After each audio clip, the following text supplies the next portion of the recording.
Sejak balon udara Tiongkok terlihat terbang di langit Amerika Serikat beberapa waktu lalu, proyek Bluebeam kembali jadi perbincangan masyarakat dunia. Proyek Bluebeam adalah teori konspirasi tentang sebuah proyek yang bertujuan untuk menciptakan second coming buatan. Kini, para pecinta teori konspirasi kembali berbicara tentang proyek Bluebeam di berbagai forum diskusi. Lalu apa itu proyek Bluebeam?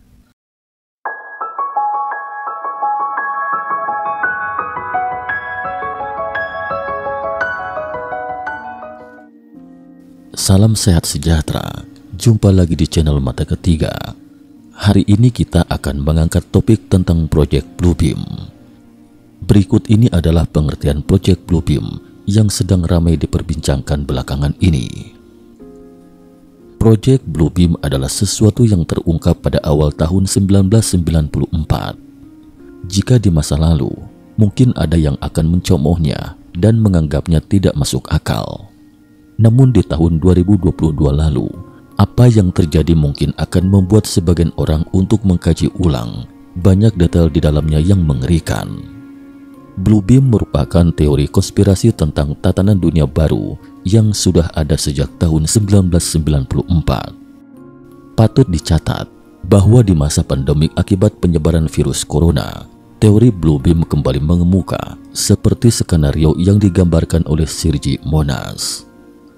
Sebenarnya, proyek Bluebeam ini punya saudara kandung, yaitu The New World Order atau tatanan dunia baru. Namun literatur tentang NWO yang sempat tersebar dalam bahasa Inggris maupun bahasa Indonesia di mesin pencarian Google seperti hilang begitu saja. Kedua mega proyek ini tentunya berada dalam satu payung yang sama, yaitu Illuminati, Freemason, Satanisme, atau apalah namanya. Jelasnya organisasi rahasia kaum Yahudi dan mengatasnamakan konspirasi dalam setiap aksi mereka. Proyek Bluebeam ini melibatkan NASA dan Perserikatan Bangsa-Bangsa yang terdiri dari sebuah rencana besar yang melibatkan 4 langkah untuk menciptakan sandiwara buatan mengenai kedatangan kedua Yesus ke bumi namun palsu, yang bertujuan untuk mendirikan satu agama baru dunia yang dikendalikan oleh tatanan dunia baru, The World Order. Tentunya, anggota-anggota dari organisasi ini bukanlah orang ecek-ecek. Bukti nyata, keberadaan organisasi ini seperti cerita fiksi di buku dongeng anak-anak, padahal mereka memang ada dan anggotanya tentunya punya power di pemerintahan dunia. Bluebeam bertujuan untuk mendatangkan Tuhan palsu.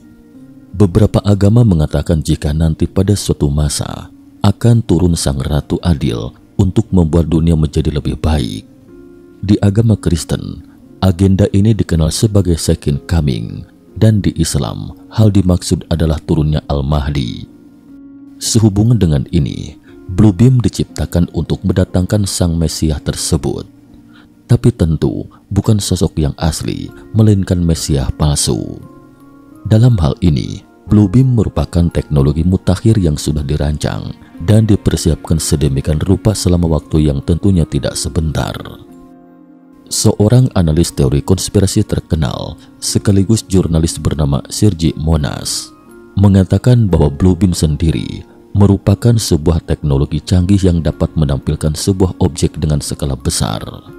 Jika diimplementasikan, gambar yang ditampilkan merupakan holografis virtual yang nampak seperti nyata, padahal sebenarnya itu hanyalah imajinasi virtual semata saja. Bahayanya, Monas menjelaskan jika Bluebeam memiliki 4 dampak besar, yaitu dimulai dari reevolusi doktrin, hal-hal yang berkaitan dengan benda-benda arkeologi. Kemudian dilanjut dengan bertujuan hologram audiovisual raksasa di angkasa. Lalu, menyerang otak manusia dengan doktrin yang dikirim lewat gelombang frekuensi rendah yang tak bisa ditolak, serta yang terakhir adalah melibatkan hal-hal yang berbau supranatural. 4 dampak ini menurut Monas akan terjadi, dan jika sudah demikian, maka manusia dan dunia siap-siap jadi boneka bagi mereka yang berkuasa. Sederhananya, Bluebeam ini merupakan agenda untuk menghipnotis seluruh orang di dunia. Jika diibaratkan, Bluebeam ini sama seperti Mugen Tsukuyomi dari anime Naruto. Singkatnya, Project Bluebeam adalah proyek untuk membuat fenomena kedatangan Yesus palsu yang mereka bajak terlebih dahulu sebelum kedatangannya yang asli dengan menggunakan teknologi canggih seperti hologram, satelit, gelombang frekuensi khusus dan HARF yang dikombinasikan di angkasa agar tampak seakan-akan Yesus sedang menuju dan turun ke bumi. Kematian Sergei Monas sebagai titik terang. Namun apa yang dikatakan Monas ini seolah seperti isapan jempol belaka. Tetapi hal ini berbanding terbalik setelah kematian Monas pada 5 Desember 1996 silam. Banyak yang mulai percaya apa yang pernah dikemukakan wartawan asal Kanada itu. Pasalnya, kematian Monas yang diindikasikan terkena serangan jantung dianggap janggal karena sebelumnya pria kelahiran 1945 ini tidak memiliki riwayat penyakit tersebut. Ya, Sergei Monas kemungkinan besar telah dilenyapkan. Karena mungkin penelitiannya yang selama ini dianggap sebagai batu sandungan oleh pemain di balik layar. Hal ini diperkuat dengan banyaknya artikel-artikel yang pernah tersebar di mesin pencari online atau dalam konten-konten YouTube tentang pembahasan mengenai Bluebeam dan The New World Order yang sekarang sudah hilang tanpa bekas. Di atas semua proyek rahasia ini, pertama kali bocor dan dilaporkan ke publik pada tahun 1994 oleh Sergei Monas, seorang wartawan Kanada, namun ia dibungkam dengan cara yang seakan-akan sebagai kematian yang alami dan wajar. Sergei Monas dan teman wartawannya, keduanya meneliti proyek Bluebeam, meninggal karena serangan jantung dalam selang beberapa minggu atau sama lainnya, meskipun keduanya tidak memiliki catatan memiliki penyakit jantung. Saat itu Sergei sedang berada di Kanada. Wartawan Kanada temannya sedang berkunjung Irlandia. Sebelum kematiannya, pemerintah Kanada menculik putri Sergei dalam upaya mencegahnya untuk terus melakukan penelitian proyek Bluebeam. Hingga kini, putrinya tidak pernah kembali. Siapakah Sergei Monas?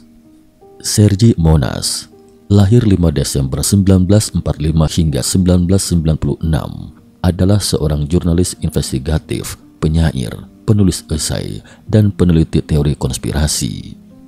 Dia dikenal sebagai pembaca berbahasa Inggris, terutama untuk proyek Bluebeam NASA yang pertama dan juga bagi kelompok konspirasi yang terkait.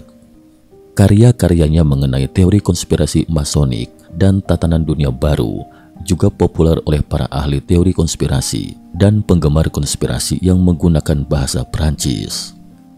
Pada awal 1990-an, ia mulai menulis tentang tema New World Order dan persengkongkolannya yang dibentuk oleh kelompok rahasia yang dikemukakan oleh William Guy Carr, di mana ia menerbitkan sebagian besar karyanya mengenai tema-tema ini, mencapai ketenarannya melalui sebuah wawancara di acara TV dengan Richard Glenn mengenai esoterisis dan ufologis dalam program TV esoterisme eksperimental.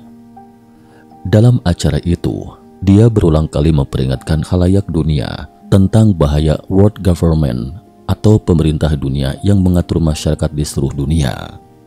Dia diwawancarai oleh Glenn beberapa kali sampai tahun 1996.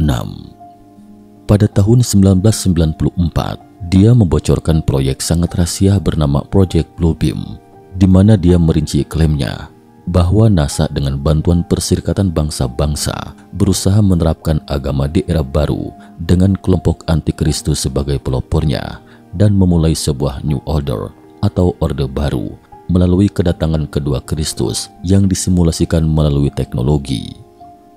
Teori konspirasi proyek Bluebeam ini memiliki kesamaan dengan plot dalam film Star Trek karya Gene Roddenberry tahun 1975 yang berjudul The God Thing, entitas yang mengaku sebagai Tuhan yang akhirnya tidak dirilis.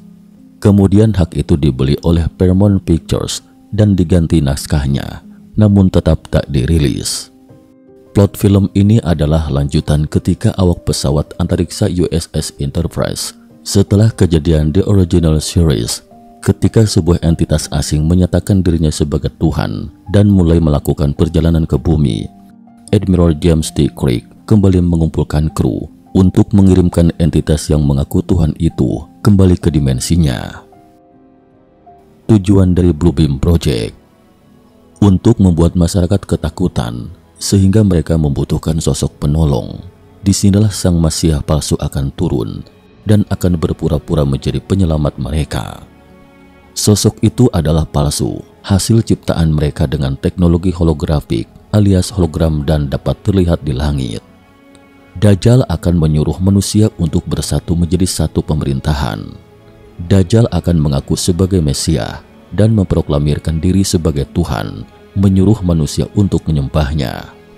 Ditambah lagi dengan teknologi HARP yang bisa mengatur pikiran dan mood manusia, sehingga seakan-akan manusia di seluruh dunia merasa sedang berhadapan langsung dengan Tuhannya. Salah satu cara untuk mensukseskan semua program dan proyek dari golongan hitam selama ini adalah membuat seakan-akan semua itu tidak mungkin dan omong kosong, baik di bidang ekonomi, politik, ideologi, sosial, budaya, dan pertahanan serta keamanan. Tapi lihatlah, hampir semua program dan proyeknya sukses untuk mengambil alih dunia. Proyek Bluebeam dengan teknologi hologram diyakini merupakan kelanjutan dari eksperimen seperti Philadelphia dan Montauk yang dikerjakan oleh militer Amerika Serikat di tahun 1940-an. Bluebeam tampaknya berbasis di kompleks dengan keamanan yang tinggi, yaitu di Area 51, Nevada, Amerika Serikat. Proyek ini diduga telah melakukan eksperimen berkali-kali di daerah terpencil dengan membuat gambar-gambar UFO. Proyek rahasia penyembah setan. Bagi yang merasa heran apa hubungannya antara Dajjal dengan proyek Bluebeam, proyek Bluebeam adalah salah satu agenda untuk pembentukan New World Order atau tatanan dunia baru, di mana pelaksana agenda ini adalah orang-orang yang menyembah iblis Lucifer. Dan iblis mempersiapkan rencananya dengan baik untuk menyesatkan manusia dengan bekerja sama dengan para pemujanya, yaitu dengan mempersiapkan kedatangan Dajjal, antikristus di muka bumi, agar semua manusia tidak menyembah Tuhan, tapi menyembah sang Dajjal. 4 langkah dalam proyek Bluebeam oleh NASA. 1. Pendoktrinan, reevaluasi dari semua pengetahuan arkeologi. Ini berhubungan dengan setup perencanaan dengan cara menciptakan gempa bumi buatan di lokasi tempat tertentu di planet ini, yang konon penemuan-penemuan baru ini akhirnya akan menjelaskan kepada semua orang tentang kesalahan yang mendasar dari semua doktrin agama. Teori evolusi. Pemalsuan informasi ini akan digunakan untuk menjadikan semua bangsa percaya bahwa doktrin agama mereka telah disalahpahami dan disalah-tafsirkan selama berabad-abad. Persiapan psikologis untuk langkah pertama telah dilaksanakan dengan membuat film-film seperti A Space Odyssey, The War of the World, dan Independence Day serta sejenisnya, yang kesemua film itu sangat mengasyikkan untuk ditonton. Namun jenis film-film tersebut berhubungan dengan invasi dari alien luar angkasa dan bersatunya semua bangsa di dunia untuk mengusir penyerbu asing yang disebut alien. Film yang terakhir, Jurassic Park, berkaitan dengan teori evolusi, dan film ini mengklaim bahwa kata-kata Tuhan adalah kebohongan. 2. Membuat pertunjukan angkasa, raksasa dengan hologram 3 dimensi dan suara optik. Memproyeksikan gambar-gambar laser holografik ke berbagai belahan dunia, masing-masing menerima gambar yang berbeda menurut daerah keyakinan agama mereka. Suara Tuhan baru ini akan dapat berbicara dalam semua bahasa. Untuk memahami itu, kita harus mempelajari berbagai penelitian rahasia yang dilakukan dalam 25 tahun terakhir. Orang Soviet telah menyempurnakan komputer mutakhir berdasarkan studi tentang anatomi dan elektromekanis, komposisi tubuh manusia, dan studi tentang listrik, kimia, dan sifat biologis otak manusia. Komputer ini diberikan data-data tentang bahasa-bahasa dari semua budaya manusia dan maknanya. Dialek dari semua budaya telah dimasukkan ke dalam komputer dari transmisi satelit.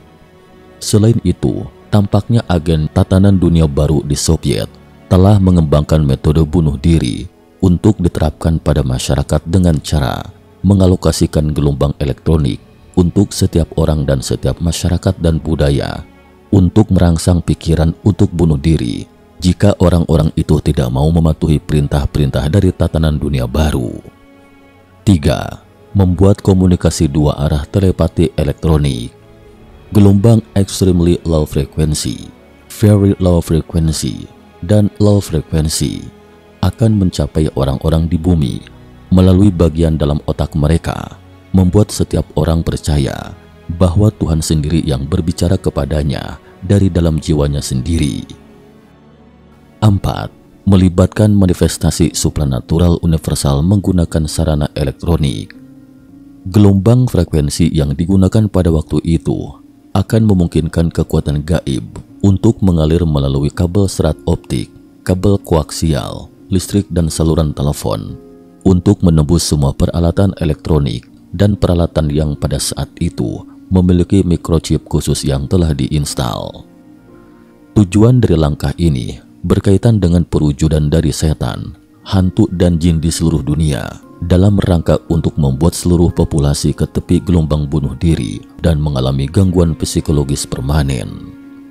Setelah malam 1000 bintang itu, akhirnya manusia diyakini telah siap untuk menerima adanya Mesia baru untuk membangun kembali perdamaian di bumi ini walaupun dengan harga melepaskan kebebasan. Selain mengungkap kejahatan dan kebenaran, mari kita pelajari lebih banyak pengetahuan yang sebenarnya tentang cara mengidentifikasi kejahatan dan kebenaran. Oleh karena itu, buku Metaverse and Matrix direkomendasikan di sini. Sebuah buku yang memberitahu Anda apa itu pemrograman algoritma, penyesatan lanskap, penculikan manusia, penggunaan labirin, jebakan egois, dan kontrol matriks dalam masyarakat nyata dan metaverse-nya. Banyak sudut pandang dan argumen faktual yang membuka wawasan, mendebarkan dan mengejutkan. Ini adalah mahakarya ensiklopedia humaniora, sains populer, dan pengetahuan baru yang mencakup 12 bidang sains, mengintegrasikan lebih dari 60 teknologi mutakhir dan konsep-konsep inovatif utama selama 30 tahun terakhir. Sebagai catatan tambahan, apa yang dikatakan Sergi Monas mungkin tidak 100% akurat, tetapi memiliki nilai referensi yang berharga.